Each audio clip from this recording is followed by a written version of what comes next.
Max? McFly? O que você está pensando? Ah, sabe como é, Doc? Eu dei uma olhadinha lá que tava tendo um negócio de Next.js.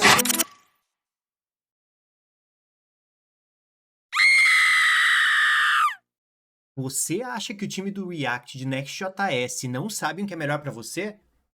Você pode estar certo. O ideal é que você conheça, teste e, obviamente, tire suas próprias conclusões. E esse vídeo aqui é só para te ajudar um pouquinho mais. Peraí, você já esteve aqui antes? Não se inscreveu? Então aproveite esse momento, se inscreve aqui no canal, clica no sininho para receber as notificações e, obviamente, curte o vídeo. Para. Antes de tudo, eu queria que você deixasse nos comentários, antes de você assistir esse vídeo, se você acha que vai curtir Server Actions ou não. Peraí, qual é a parada do PHP e Next.js Server Actions? Para eu falar um pouquinho disso, eu vou fazer o comparativo aqui para vocês. Vou entrar aqui no W3 Schools, tutoriais, e aí procurar o nosso amigo PHP. E como os formulários eram gerenciados. Aqui a gente tem um exemplo super prático, um form action do método post. E aí você posta ele para um determinado arquivo PHP e aí o arquivo PHP basicamente responde aqui com uma página HTML ou algo do tipo. Isso aqui também poderia estar aqui em cima nessa mesma página e eu estar fazendo o submit do form para essa mesma página, tá? A mesma coisa, se eu não me engano, se eu for nos tutoriais e procurar o ASP, e onde é que tá os forms aqui? Form. Olha só, pessoal. Aqui tem um exemplo muito parecido também, que o pessoal podia brincar com o ASP antes do ASP.NET, onde você basicamente tinha aqui, se foi postado, eu estou pegando os dados da request e estou mostrando os dados. E aqui eu tenho um form muito similar ao que a gente vai fazer aqui mais para frente. E aí começa toda essa brincadeira se o Next.js está virando PHP ou ASP, ou ASP e PHP are back to the future. Bom, não tem como a gente não falar rapidamente de React Server Components, que também estão sendo introduzidos aqui nessa versão nova, por padrão no novo App Router. E a parte bem importante que define tudo um React Server Component é que ele é executado antecipadamente e tudo ali é excluído do bundle JavaScript que vai para o navegador do cliente. Só isso. Mais ou menos. Os componentes de servidor, ele basicamente pode ser executados durante o bundle, né, a compilação do projeto, e podem acessar o sistema de arquivos, APIs, etc., para gerar conteúdo estático, isso é bem bacana, mas eles também podem ser executados durante a execução do servidor de uma determinada request e pode acessar uma camada de dados sem você precisar acessar uma API. E ao mesmo tempo que você tem esse server component, você pode ter componentes clientes que estão ali, podem receber informações via props para fazer a interatividade com o cliente no navegador. Então ele dá uma flexibilidade e uma experiência melhor para o carregamento dessas páginas. Bom, e ele oferece basicamente o melhor dos dois mundos. Ele tem aquele modelo mental de solicitação-resposta, né? Jogando uma carga para o servidor e ao mesmo tempo você tem uma interatividade perfeita usando componentes clientes, então você tem o melhor dos dois mundos. Mas por que isso é importante para entender os Server Actions? React Server Components, eles trouxeram um modelo mental de await async para você criar os seus componentes e foi organizado em cima do fetch também algumas camadas para que tenha uma parte de cache e outras coisas para melhorar cada vez mais a experiência e a performance desses componentes. E aí, obviamente, quando a gente fala de levar esse processamento para lá, muito da interatividade que a gente tem de aplicativos, não basicamente websites, mas principalmente aplicativos, é que muito dos componentes que são criados nos aplicativos são formulários. Então, explorar maneiras de você comunicar formulários que têm interatividade com o cliente, para que ele possa enviar dados para serem processados no servidor, receber uma resposta de uma maneira mais simplificada, começa a vir à tona. E é isso basicamente o que o time do React, o que o time do Next está trabalhando aí com o Server Actions para melhorar essa experiência para você desenvolvedor. Eu sei que eu talvez não deva ter comentado isso, mas eu vou deixar uma pulguinha na sua orelha. Por quê? Porque a ideia também de você poder ter server actions é que eles possam utilizar algumas das capacidades progressivas dos formulários aí para que a gente nem tenha que ter JavaScript.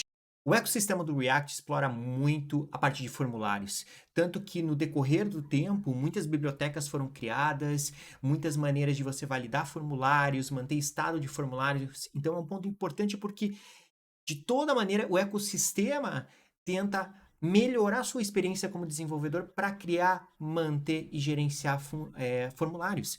E aí o que acontece? Você pode perceber que até no blog da release 13.4, eles falam e eles mencionam componentes não controlados ou uncontrolled components.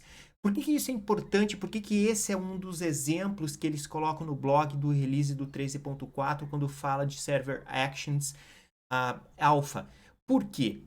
Componentes controlados e não controlados? Mas o que é isso?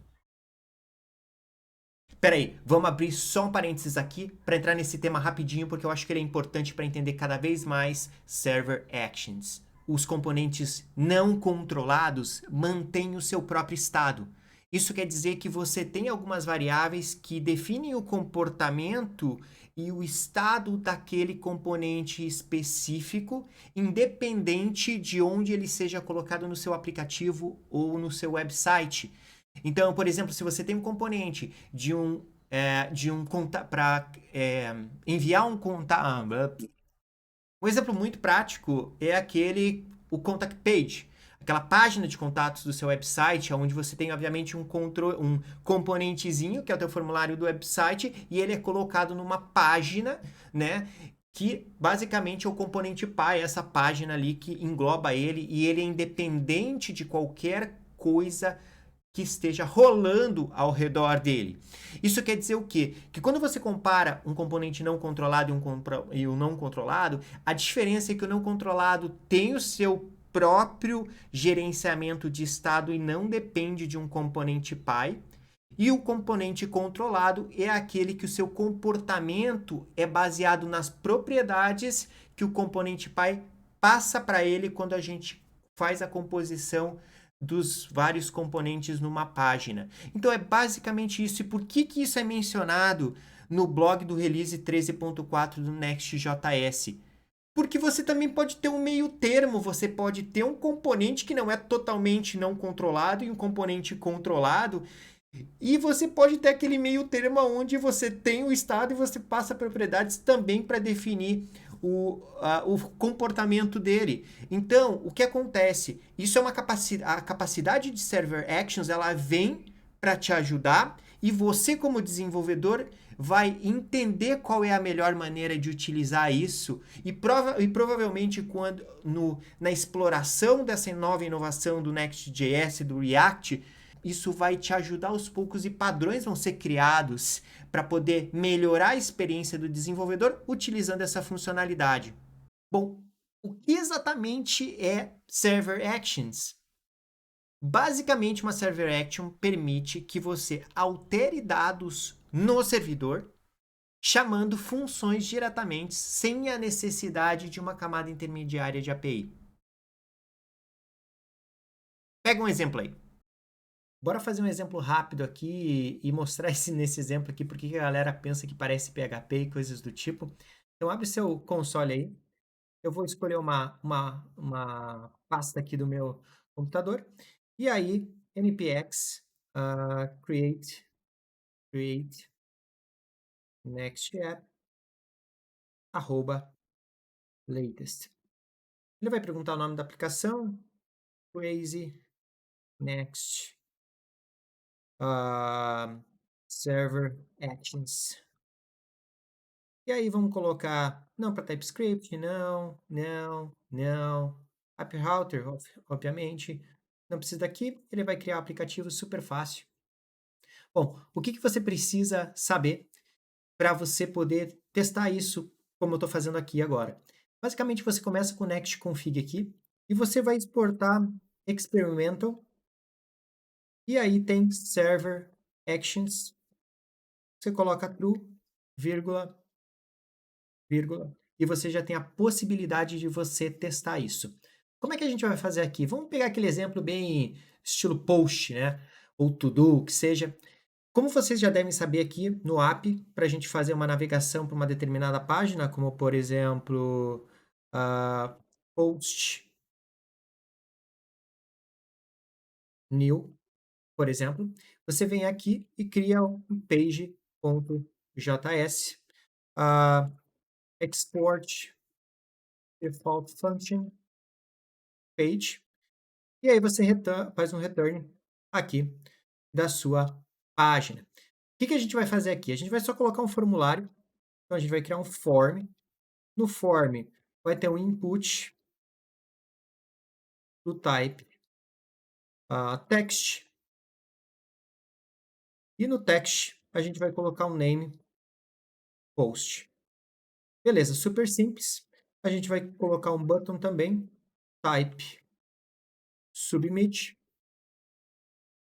e a gente vai colocar criar post, por exemplo, aqui. Bom, como é que essas coisas funcionam aqui? A primeira coisa que você tem que fazer e pensar, como eu expliquei um pouquinho do React Server Components, é que esse componente, por padrão, ele é um componente servidor, tá? Então, ele está sendo executado no servidor, tá?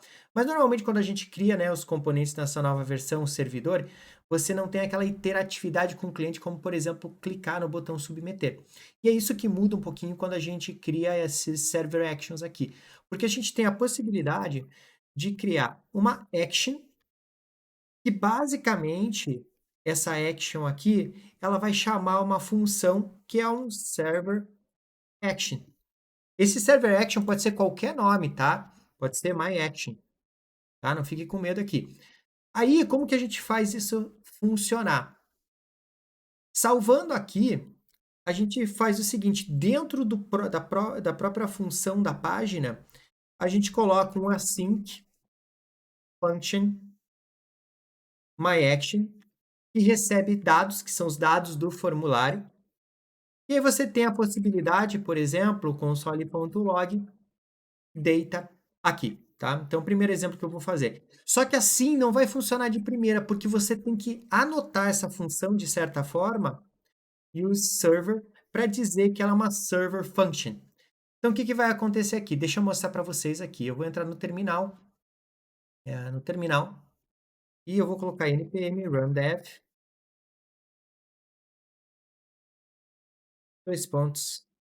3.000 aqui para a gente poder entrar na página de teste. E aí, como eu criei a pasta post new, o nosso formulário vai estar lá na pasta post/new. Ele entrou nesse formulário lindão que a gente fez aqui, né? E aqui o que acontece? Se eu chegar, eu posso colocar meu novo post. O que acontece? Com o Server Actions, na hora que eu clicar aqui, ele vai fazer uma chamada para o servidor. E se vocês olharem aqui, ó, eu estou fazendo o console, ele está chegando o nome post, né, que eu coloquei aqui, com o valor meu novo post. E, obviamente, aqui, se eu quisesse fazer uma chamada await, por exemplo, savedb, e colocar o data.get, por exemplo, post, eu poderia... Opa! Savedb. Nossa, tá difícil, tá difícil, tá difícil, tá difícil. Savedb seria uma função, por exemplo, do server, que eu poderia estar importando na página, tá? E mandar esses dados aqui. Assim como eu poderia colocar, por exemplo, um fetch aqui para uma determinada URL, né? Onde eu passo os dados aqui, por exemplo, data.get, e aí eu coloco o nome post. Eu poderia estar passando para essa URL, algo do tipo, tá? Então é só um exemplo prático que isso poderia estar acontecendo. E aí o que acontece quando a gente olha na página aqui, se eu for no elemento no elemento networking aqui, cada vez que eu faço clicar em criar post, eu faço uma chamada aqui de rede chamando essa função, mandando os dados para esse formulário.